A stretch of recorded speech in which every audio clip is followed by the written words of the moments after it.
Gemini, hello. Yan, ito yung reading mo for June 25 hanggang June 30.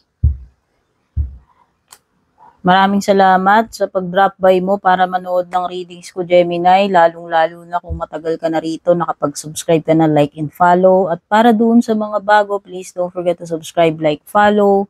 Regarding personal reading services naman, kung gusto ninyo mag-avail, mag-inquire ng mga reading services ko, mag-message privately kayo sa aking FB page.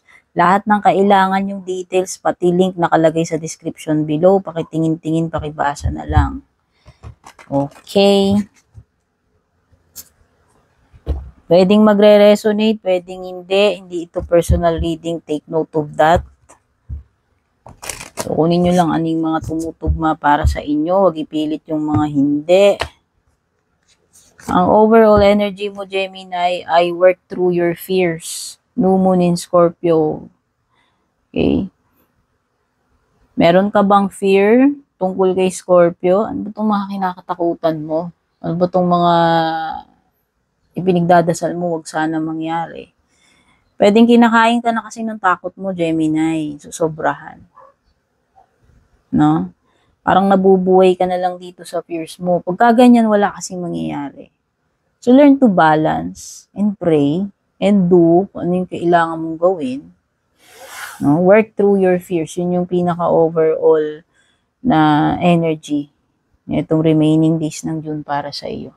O baka may kadil ka na specific, baka si Scorpio, no?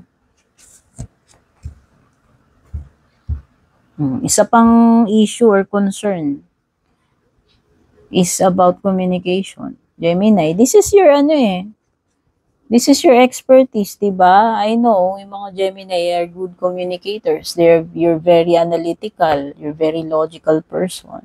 So, why not use itong gifts mo about your situation? So, ang susi daw is communication. Pwedeng iba nagkaka-conflict kayo dahil na may misunderstanding. So, daanin muna sa usapan. Wag munang marahas kagad, wag munang, diba, sabi nga nila, daanin mo muna sa usapan bago mo daanin sa santong paspasan, diba? Ayan. So, sa lahat ng bagay, importante communication. Especially sa relationships natin. Romantic man yan, hindi. Iba, minsan may time talaga na, halimbawa sa text. Kasi diba sa text, nauso yung text since, ewan ko anong year pa yun. Diba minsan dun sa text, akala mo galit yung kausap mo. Kasi all caps. Diba? Depende kasi sa interpretation natin eh. Or depende sa tone. So usually, ang in-example ko is kapag ka nagte-text or chat, syempre binabasa mo lang, hindi mo naman talaga personal kaharap yung tao. Pwedeng akala mo galit or ganito yung intindi mo. Pero iba talaga pag yung nag-usap kayo ng masinsinan eh. Face to face, gano'n. So basta itong situation mo is may kinalaman sa mga communication. Whether nagkakaproblema ka dyan or baka yun yung kailangan mong gawin, no? Makipag-usap, importante. Importante yung mga messages, yung pakikipag-usap. Magkaintindihan. Dahil pag-usapan ng mabuti. So, pwedeng may kadil ka another Gemini na kapareho mo. May Scorpio, may Sagittarius, no? Okay, so if you're talking yourself out of a situation, pwedeng wala kang mukhang hindi ka yata siswertihin dito sa mga deals na to. Baka may mga usapan. Baka hindi pumabor sa iyo yung swerte. Baka hindi ikaw ang mapaboran dito. Or pwedeng hindi maging maganda yung outcome ng usapan, no? Hard work is paying off. Huwag ka mag-alala, Capricorn. Ayan, pwedeng may Capricorn. Scorpio, Gemini, Sagittarius, Capricorn. Pero at least, no, kung nagawa mo naman yung part mo, nakikita ko naman na meron namang magandang maidudulot sa iyo dahil nag-effort ka naman. Ayan, no, your hard work is paying off. Actually, nakikita mo na yung mga senyales, yung mga nagmamanifest na nagbubunga na ng maganda yung mga pinaghirapan mo dito, Gemini. So, kung ano man yung mga pinagtrabawan mo yan, pinagsikapan mo, pinag-effortan mo, meron at meron ng ano yan, mga resultang magaganda. Nafi-feel mo na, nakikita mo na, no? Don't let your past hold you back. Yun yung nakalagay sa past mo.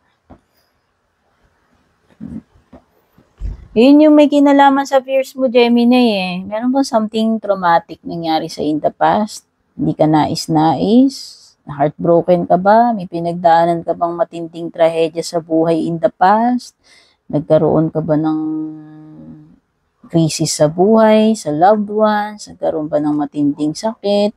Basta parang may kinalaman siya na parang dahil doon sa nangyari na yun, baka hindi ka na naka-get over. So, nag-iwan sa iyo ng matinding fear, phobia, trauma, or scar, yung past na yun. Ang sabi dito sa card mo, no, do not let your fears eat you. Work on your fears. Ano mo, ito yung kailangan mong ayusin sa sarili mo. Kung paano mo i-overcome tong mga fears na ito. Kasi yun na nga, nakikripple ka na eh. Yan no, don't let your past hold you back. Kung meron man nagiging blockage dito sa situation mo, para ma-attract mo yung abundance, etc., it is your fear of the past. Pagdasal mo na lang, let God, no? Wag ka na lang kaysa magubos ka ng energy mo, ikaw ang nauupos dun sa mga fears mo, pagdasal mo and gawin mo yung dapat mong gawin to work on your fears, no? Your commitment is being tested. So, pwede kang maka-experience ng challenge. No? Susubukin at susubukin ka. Yung katatagan mo, yung determinasyon mo, yung lakas ng loob mo, Gemini, yun yung kailangan mong i-work out dito. Maliwanag, dalawang card nagsasabi, pati ito. Pati yung loyalty mo, yung commitment mo, itinitest. Hanggang saan mo kaya. Hanggang kailan ka magtitiis. Hanggang kailan ka mag-i-stay. Hanggang kailan ka magpapakain dito sa mga fear mo. May Cancer energy pumasok. You and your loved ones are safe. Ito yung mga susunod na mangyayari sa iyo eh. Itong mga nalalabing araw eh. Sabi ko nga huwag ka na mag-anxiety, Gemini. Hindi magbubunga ng maganda, maapektuhan ng mental health mo. Maapektuhan ng katawan mo, ang spirit mo. Kinakain ka ng fear. Dapat ang kumain sa iyo, faith, positivity, lakas ng loob, pananalig sa Diyos. Kasi yun ang magpapalakas sa iyo eh. Yung pananalig sa Diyos, wala namang ibang dadaig dyan. Walang ibang kapangyarihan na pinakamalakas, yun lang. Pero dapat wag din nating minusin yung kapangyarihan natin sa sarili natin. Kasi ginag-guide tayo ni God. Pero tayo pa rin yung nag-create ng mga circumstances sa buhay natin. Tayo yung nagdi-decide. Tayo yung nag-iisip, uma-action. So, ikaw ang nag-shape ng future mo. Lahat tayo ganun. Hindi lang ikaw, Gemini. Okay?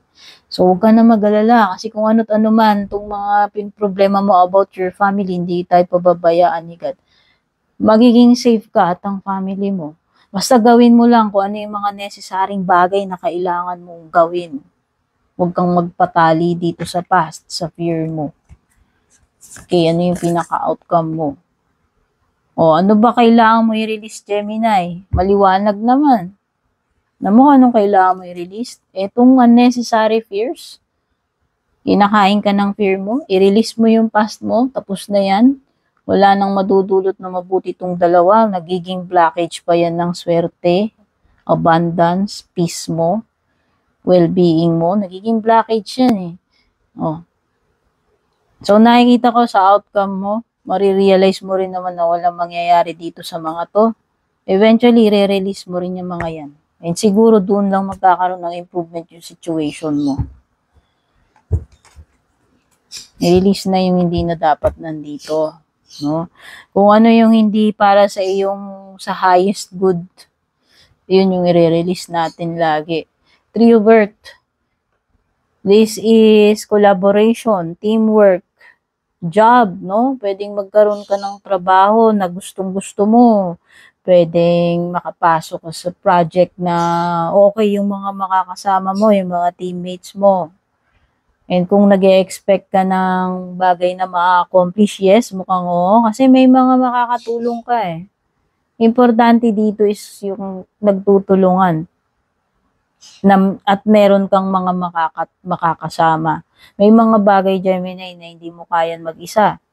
So, kailangan mong makisama kahit sa ayaw at sa gusto mo, makibagay, makipagtulungan, makipag-usap. Kasi may communication din dito eh. Okay, so communication is key, di ba? Yun yung kanina naalala ko. So, this pertains, pwedeng hard work na mabibigyan ng recognition para sa iyo. So, baka mabigyan ka ng merit, papuri, award, etc., incentive. O pwedeng, yun nga, sabi ko, pwedeng may bagong business, bagong trabaho, bagong order. Ace of Water. You will receive a blessing, something special, something na magpapasaya sa'yo. Etong week na ito, susunod, sa mga nalalabing araw ng June. This is a start of a new relationship para sa iba.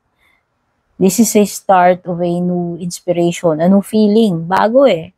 Parang ipapanganak yung feelings mo dito eh. Okay? This is an offer.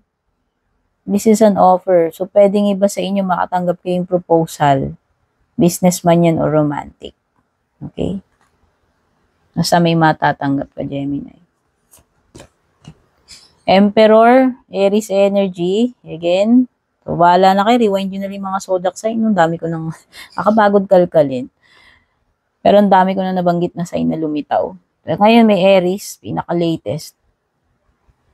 Emperor, wow, this is you, Gemini, taking control of your life, of your career, of your finances, sa sarili mo.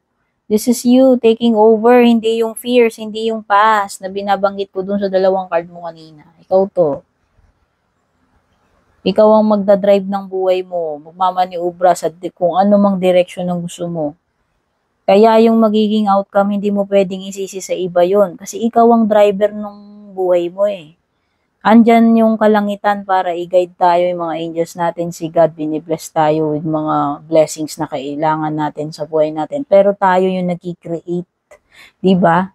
Sabi ko nga kanina, tayo yung nag-shape ng future natin, tayo yung gumagawa ng outcome natin. So be the emperor that you're supposed to be.